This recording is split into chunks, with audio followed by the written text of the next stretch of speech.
Medbricks Webcast is a new kind of healthcare media channel to break the silo mentality and foster interdisciplinary thinking. Our mission is to fill that gap and to create a curiosity through different lenses, tapping the passion that guided the historical figures in medicine and bringing present-day groundbreaking research to the front lines. We interview physicians and leaders in the industry about present-day healthcare challenges on our live programming. Welcome to Medbricks Webcast. I'm the host, Raju. Sure, I'm not Albert Einstein, but I'm pretty good.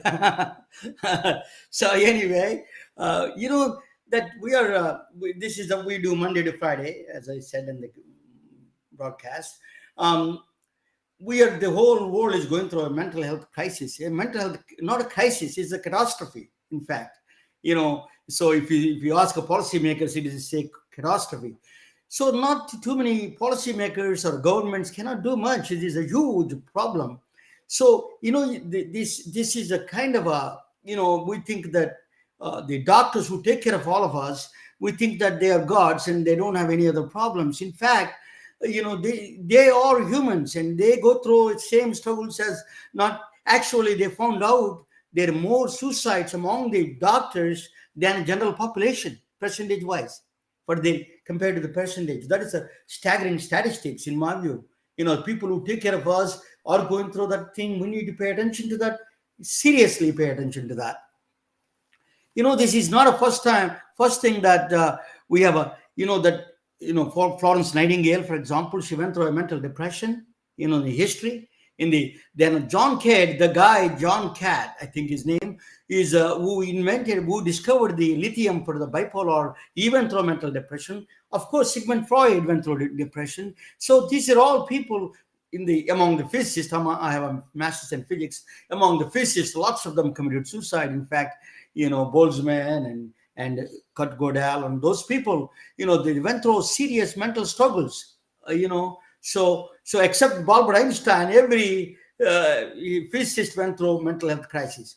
Now the physicians are going through, after this pandemic, it is exacerbated, it has really made it much more worse. So I have a guest. She is a champion, Dr. Katie Cole. She's a champion. She was constantly talking about these healthcare challenges for the physicians. In fact, she is a really advocate for the physician mental health advocacy. She is a true advocate. Let me bring here, welcome, Katie, Dr. Katie Cole. Welcome to the Medbricks Webcast. Hi, thank you so much for having me on your podcast today. I'm honored to be a guest. Yes, Katie, I tell you, there's so many things going on among physicians, and there's so many mental health struggles. That's why you think that. What are the factors causing that mental health struggles, you think?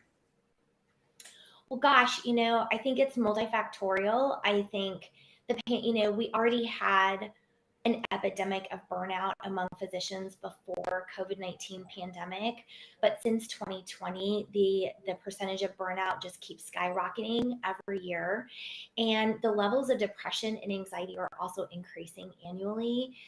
And, we could just do a whole podcast discussion just on the factors contributing to all of this.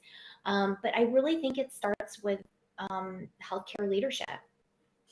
Yeah. So, your background is you're a physician, you're a doctor, and you did it. Yep, I'm an osteopathic physician. I did a psychiatry residency, and then I've done additional training in functional medicine and holistic medicine as well.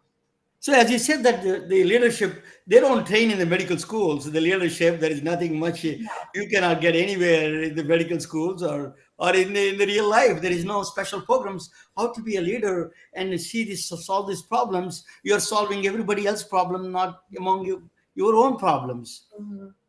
Well, that's a really good point. As physicians, we don't really get any training in leadership development. And in doing a psych residency, I was lucky because I was chief resident. So we did have a mentorship program for chief residency. So I had a little bit of leadership training, but it wasn't encouraged past residency. So when I became attending, it was like, you're a leader now.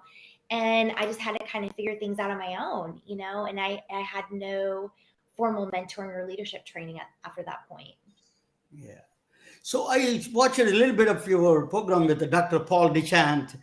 You were saying that's a very excellent program. In fact, I enjoyed it. Oh, thank So you. yeah.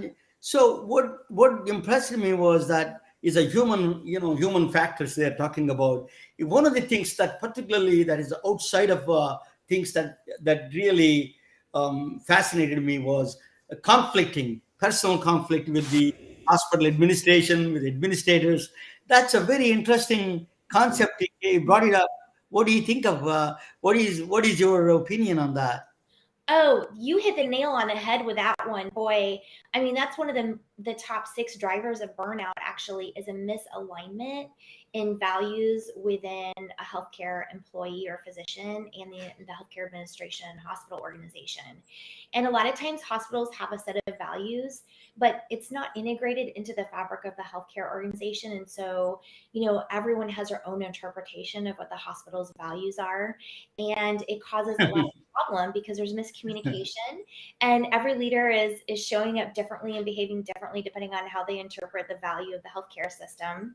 And then you've got the whole capitalism and the money making and profitability aspect, and doctors are just trying to help patients, right? So already there's a mismatch and misalignment in values. So you said there are other factors. So just give me for a few other factors. What are the causing physician burnout? Everybody knows, but you can repeat that again. I'm kind of giggling because it's so overwhelming, and I was looking at a new report today that it just came out from Medscape. It's their annual survey, and it shows that 91% of physicians that they surveyed, which is almost 9,000, reported symptoms of depression. 91%. Oh I'm my still God. blown away, and I'm still processing this data today and trying to wrap my head around it. I mean, so it definitely, things are escalating for us. I think one of the top drivers of burnout for physicians is work overload, and from a human factor ergonomic standpoint, too much of a cognitive overload. So, there's too much administrative burden. Doctors are acting as administrative assistants. They're doing their own typing. They're spending more and more time on the electronic medical record and less time with patients face to face. And that's what brings doctors pleasure, and reward. And that's what, at the end of the day, we feel good about what we did because we were with our patients. But at the end of the day, if a majority of the time, which we know about 70% of our time is spent on the electronic medical record, there's not much value in that. So I think that's one of the major factors driving burnout. I wanted to just repeat that what you said. There is 91% of the Medscape reported, 91% of the physicians are going through a mental health struggle. That's what you said? Yep. So it was. That is a staggering statistics. Oh, no. It is. So 67% of all physicians surveyed said 67% had symptoms of mild depression, and 24% reported actual severe clinical depression. So that's a total of 91% of physicians reporting some symptoms of depression.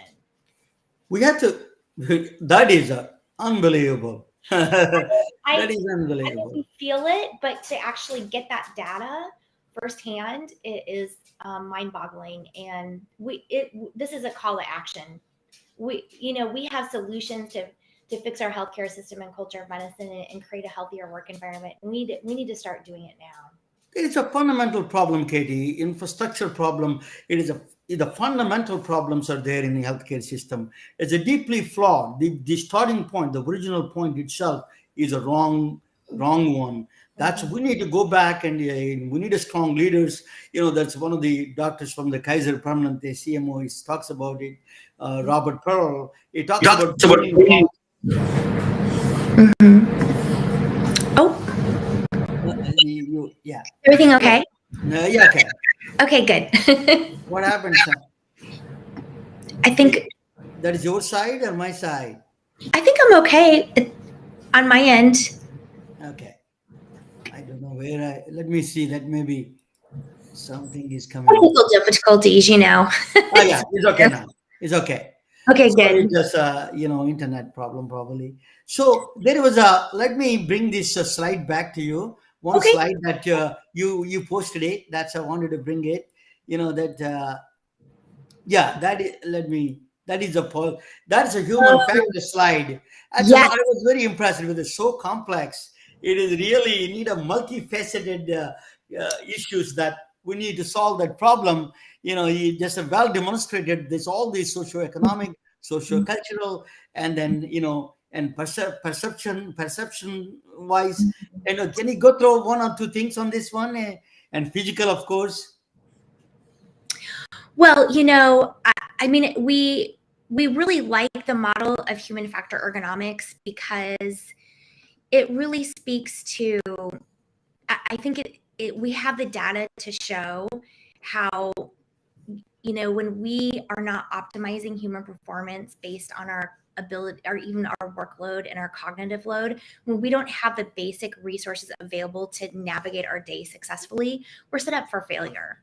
And then we're set up for burnout, and we're also set up for depression and anxiety at work. And so one of the things we talk a lot about in healthcare, changing healthcare on the front line, is addressing the cognitive load piece. And there are quite a few solutions that we're doing to try to address that nationwide. One being really decreasing the electronic medical record burden and using technology to come in to help dictate for physicians and increase face-to-face time with patients and less time on the computer.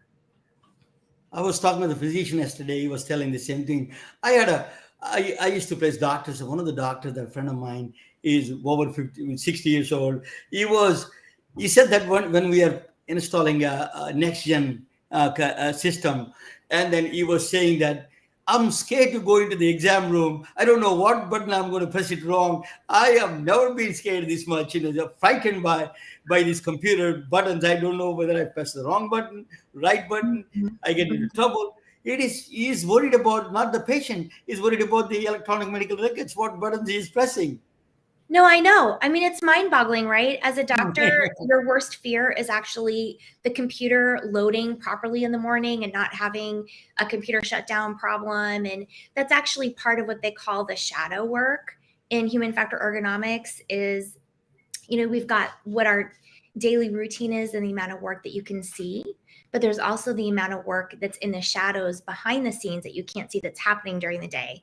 So, maybe a doctor gets 5 minutes to come in and load up their computer for the day, but the problem is the computer rebooted overnight. They did an upgrade, and now the EMR isn't loading, and now they're already 10 minutes behind because they're waiting for IT to come down. And so it doesn't take much to get the day out of alignment. And that's part of what's contributing to the cognitive load. Dr. Matthews, I interviewed him. He made a very excellent point about this. What he said was electronic medical records are not liable if they do mistake. Even if they present the wrong data to you, they are not liable. The physician ultimately responsible. He is liable. He will be sued. That is a very strange because this is not the liability. It doesn't touch the electronic medical records. I think that is a legal structure is a problem right there somewhere, right? Well, absolutely. And I mean, I think that's what adds to some of the anxiety and also the level of burnout during the day is, at the end of the day, we are responsible for our clinical care and doctors carry the burden for that.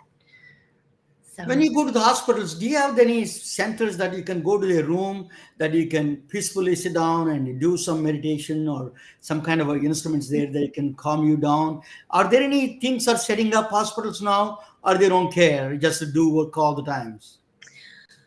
Well, yeah. So I can't remember the name. So there are companies that are creating these, what they call kind of virtual reality booths, which I know you're really familiar with. Yeah. And there are stations where physicians and nurses and frontline healthcare workers, and in fact, all healthcare employees can go to take a break. And it helps with kind of calming down the nervous system. So I know some organizations are implementing those. Other organizations are, creating like maybe a patio outside with plants and an area for people to get fresh air and to take time in between shifts to do that. But I don't think that that's standard practice yet. And I think that's one of the things that we need to change. Very good. So that's one of the solutions, definitely. The burden of the EMR is definitely a good practical solution. They need to implement something We need to come back with some solutions about how to reduce that fear and that burden of the EMR, electronic medical records. And the second one is some kind of relaxation techniques that we provide, resiliency training. That is I asked a chat GPT, there's a new artificial intelligence tool. What are the things that it gave me some answers I'm going to show you at the end. Okay. It's very interesting answers it gave. How you can reduce the stresses of the system for the physicians, particularly for physicians. It is saying it is a serious issue. ChatGPT was saying that is the healthcare, the pressures and the mental health struggles among physicians is really a serious issue. We have to address that as soon as possible. But I'm going to talk about another woman, extraordinary woman. I'm going to present to this one, and you could watch with me that this is let me. Okay, me and Katie are going to watch this. That's what the human factors. There's a lot of struggles going on, and a lot of people don't know this. But this is a different story, but it's very related to all the struggles women go through. She's a professor at Dartmouth. She is at Dartmouth College. She gave a State of the Village report in 1990. If the world were 100 village of 1,000 people, she produced a report. It says that if there will be 5 soldiers, 7 teachers, only 1 doctor, and then 3 refugees, that is the rest of the more general population. That's what she gave the report.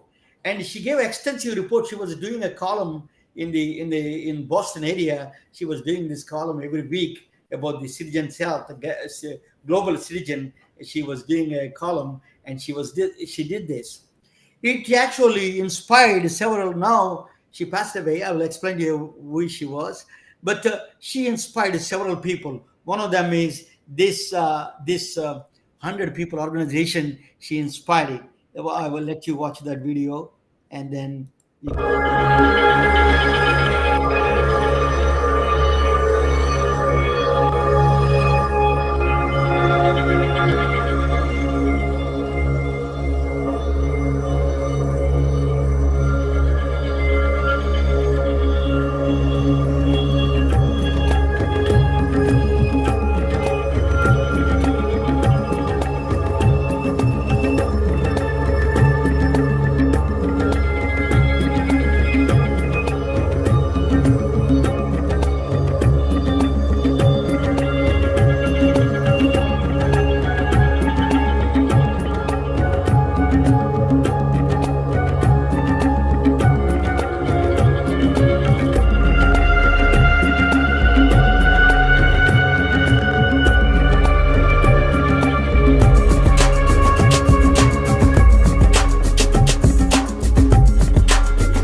The 100 People Foundation is asking 500 schools from 100 countries to nominate 10,000 people to help us find the 100 people that best represent our world population.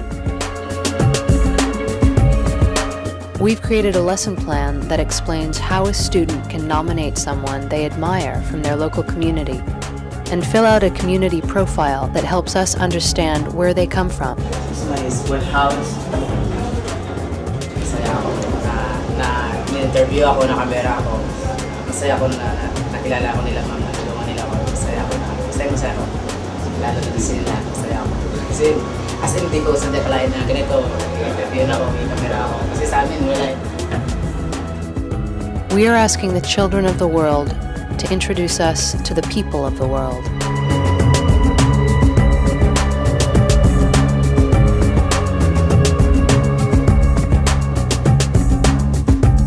I think this project will really open the eyes of a lot of people that we're not alone in this world, that it'll be good to see how everyone else lives in the other side of the world.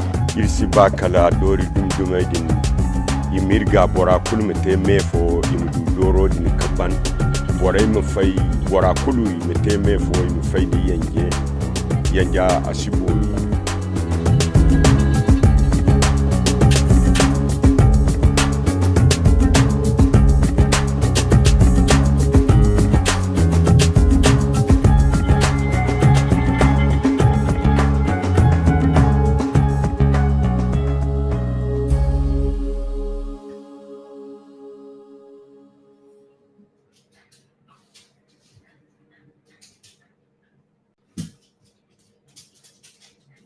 There are, just 1 second, we're going to see. So we're back.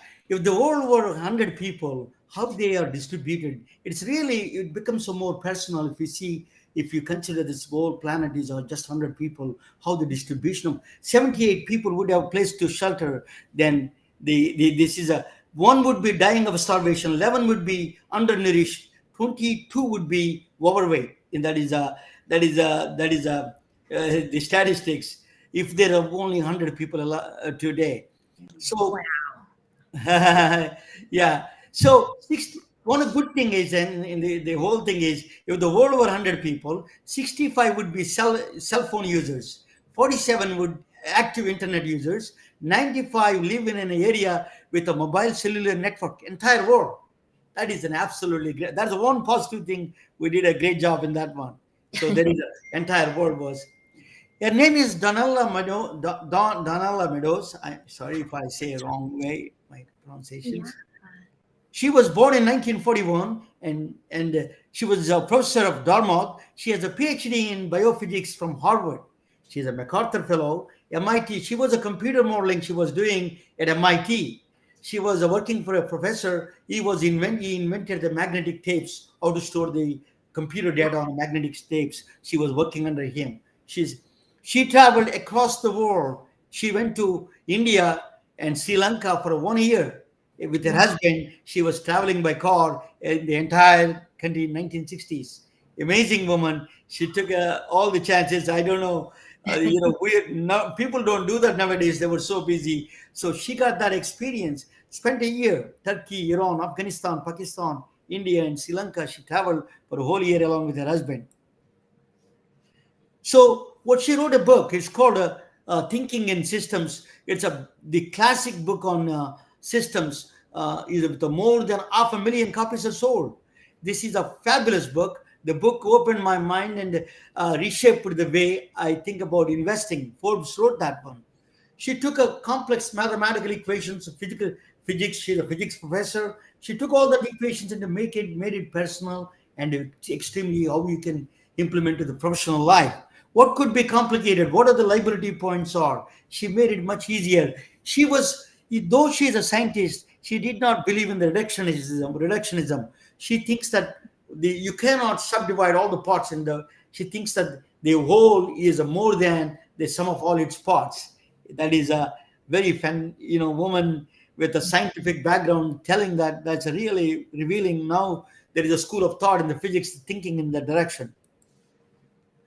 Donna Meadows. Now, as you know, healthcare is a very solid triangle, quality these iron triangle they call quality, cost, and access. They always say that if you only get 2 out of 3, just pick out of 3, just 2.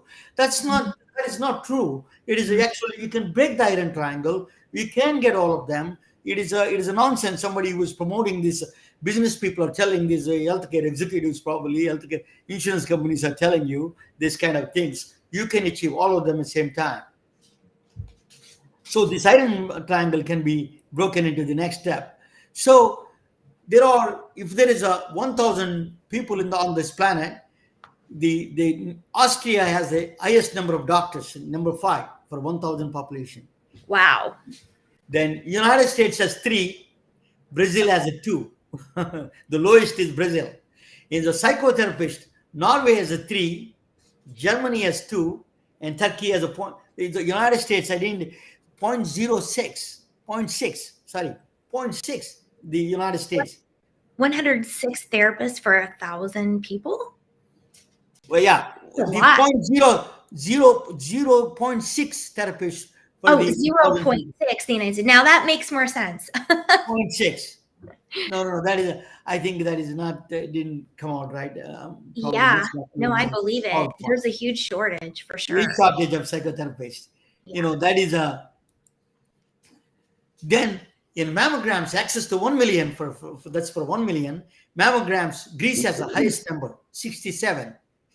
Among all the countries, Greece has a 67 mammograms. For the United States has 63. Poland has the lowest amount, that's 10. The MRIs, for example, these are all the breast cancer. Women's health is depending on those things. In Japan has a 57 for 1 million. The United States has 34. India has a 20. Mexico has a 2, the lowest amount actually. Mhm. So this is then quality is a World Health Organization measures the quality on these parameters: effective, safe, people-centered, timely, efficient, integrated. Still 8 million people die every year with a poor quality of healthcare, because that quality is such an important thing that is we have to improve all those 6 factors to improve that. Otherwise 8 million people are dying because of those quality itself. Not about the disease, the poor quality itself. Mhm. Then next one is quality measures in the United States are a little bit different. They do inpatient and prevention, patient safety, and pediatric care. These are the yardstick measurements in the United States for the quality measures. They took a different yardstick they did. I'm pretty sure we're not doing that great. One support cost measures are support cost about the patient and the cost of resources. These are all two are the cost measures they do in the United States of the measurement units. Doctors in the world is 92 million people in the doctors around the world. Doctors in America is almost 1 million. Nurses in the world is 27 million. Nurses in America is 4 million. Mental health professionals 400,000. Mental health professionals in USA is 300,000. It's not bad. For that, still with a 0.06 it's still less. You're saying something, Katie? Well, I was just going to say, it's really kind of scary because in 2021, we lost over 117,000 physicians. So we're down to less than 1 million, and we lost more last year. The final numbers haven't come out, but we're losing almost 10% of all physicians every year in healthcare. Unbelievable. Yeah, I know. This is a really catastrophe in making. Countries with the oldest population in the world are Japan, Italy is the second one, Germany is the third one, and all the way to China. And these are all the countries with the oldest population in the world. So they need more doctors and nurses and all healthcare professionals required. There's a huge demand of services required there in those countries. Mm-hmm. The countries with the youngest population in the world, very surprisingly, continent of Africa as the youngest population in the world, not India. I used to think India is getting older now. Is Niger, Mali, Uganda, Somalia. They're going to help us when we get older. So we need to depend on them. Think about taking care of us. Then, so that is I'm going to show a video about the healthcare. It is let me show you that video. That 1 second. I'm going to bring that.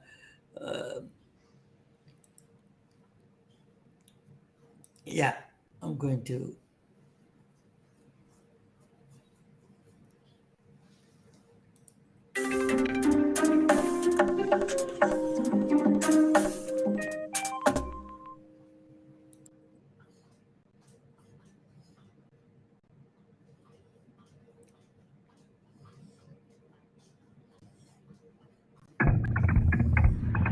I think throughout the world that healthcare should be a baseline of all of our actions as a group.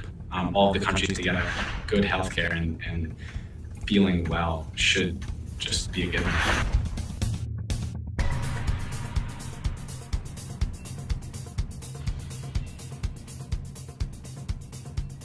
Well, in the rich world, health has improved incredibly. all of the countries together. Good healthcare and feeling well should just be a given.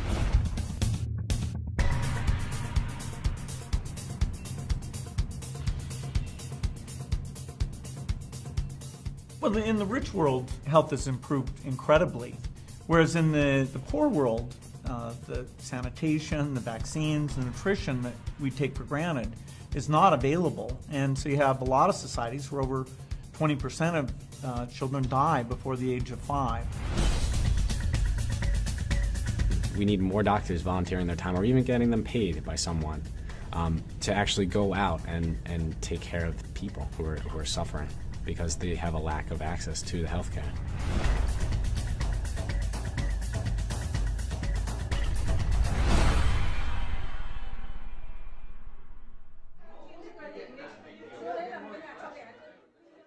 The 3 biggest killers of children are malaria, diarrhea, and respiratory pneumonia.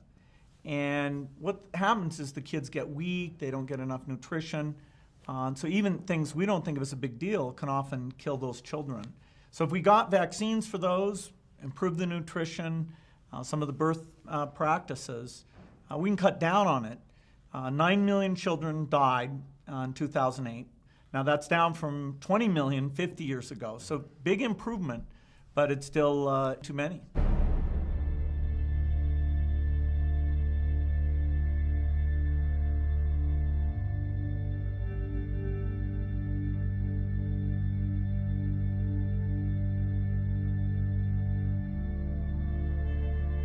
And the most magical is a vaccine.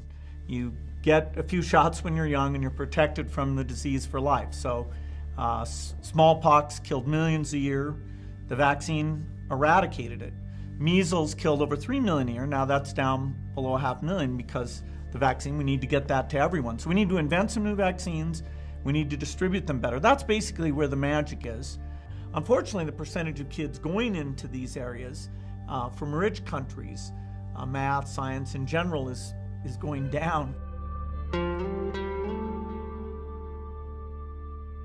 It's somewhat a mystery why those professions that are fun, have big opportunities for impact, why the growth in those is so much coming out of China and India. I mean, the total number of engineers in the world, scientists in the world is going up, but it's entirely the Asian growth. So that's another thing that we need to learn about it, but you know, kids are the ones making these choices. What are we doing wrong?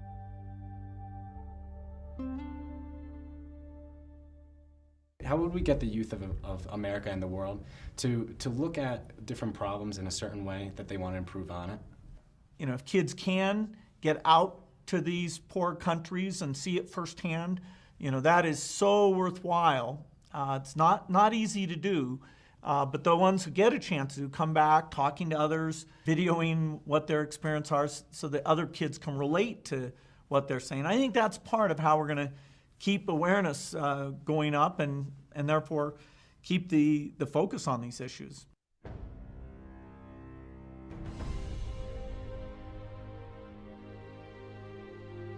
My dream is to become one of the best infectious disease doctors in the world. We can never completely eradicate all infectious diseases because, as we see now, resistant strains of tuberculosis, for instance, are coming up. And so we can never really get rid of all the diseases, but we want to prevent disease that is currently preventable. And it's through technology that we can achieve this. It's both invention and delivery that we need to do better on. I think with the internet, with the current generation caring more broadly about what all kids are experiencing, I think there's an opportunity here to build awareness, to get kids to come up with ideas, to donate, to volunteer, and use their voice. Thank you.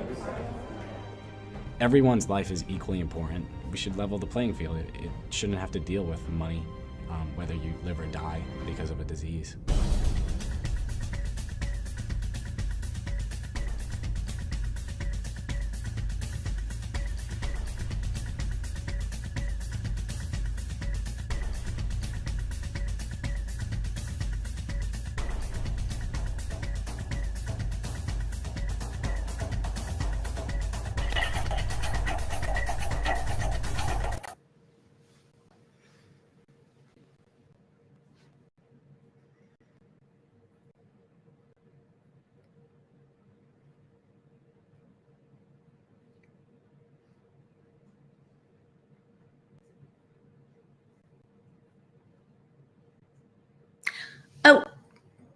see.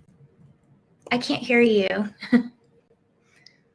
for some reason. Yeah. So now I forgot. The reason I put you in the mute is I got to put you in the mute because it echoes all the time. So that's why I put it in. Sure. But now you don't have to do. At the time when you're playing a video, you have to do that. I forgot to tell you that. Mhm. Now it's done. That's why I put in the background to make it. But anyway, Donna Meadows died in 2001. She's with a cerebral meningitis at the age of 59. She's a truly inspiring leader, scholar, writer, and a teacher. So there is a Donella Meadows project. Is actually, you can go and visit that donellameadows.org. She's a true scientist, true woman who cared for this planet and cared for the people. So there is another woman coming up. She is the one who really care for other people and other doctors, in fact. That's a Katie Cole. It's Katie. Tell me, what do you think of it? Well, I mean, that was a very, humbling presentation. And just to think about if we were only 100 people, what our society would look like. And,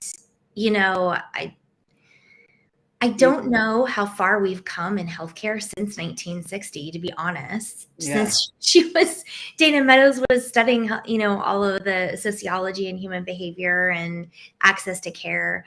I don't know how much better we're actually doing as a country right now. I was thinking exactly the same thing. It's not that different from those days. It's really not. It is surprisingly and shockingly surprising. Absolutely. It's not shocking anymore. It is just unbelievable. Yes, I agree. Katie, you're doing a greatest job. One of the really great job. Actually, you're bringing it is a not talked about subject among physicians. You're bringing that stigma, and actually the stigma is associated with even doctors more because they don't want to even tell anybody they're taking care of everybody. They don't want to say that they're going through mental health struggles. In fact, you're bringing out there to the public and then this is an important issue that we need to address. Actually, Kamala Harris was addressing recently about that. So what is your podcast and what do you do? How do you promote this your advocacy? Well, thank you, Ramana. So my podcast is called Hope for Healthcare because at the end of the day, I have hope that we can change our healthcare system. And I have faith that we have the resources and the solutions available. We just need to understand what they are and know how to implement them. So on my podcast, I interview experts around the nation on what they're doing for their healthcare system that's making an impact and decreasing burnout, improving employee engagement.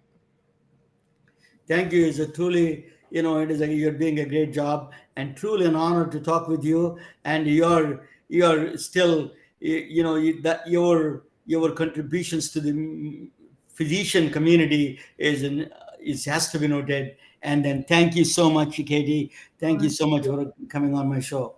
Thank you. It's been an honor to be here today. Thank you for interviewing me, and it was a great discussion. Thank you. Thank you. We are retelling their stories through our patented designs that can be worn on scrubs, t-shirts, printed on conference bags, and endless other promotional materials.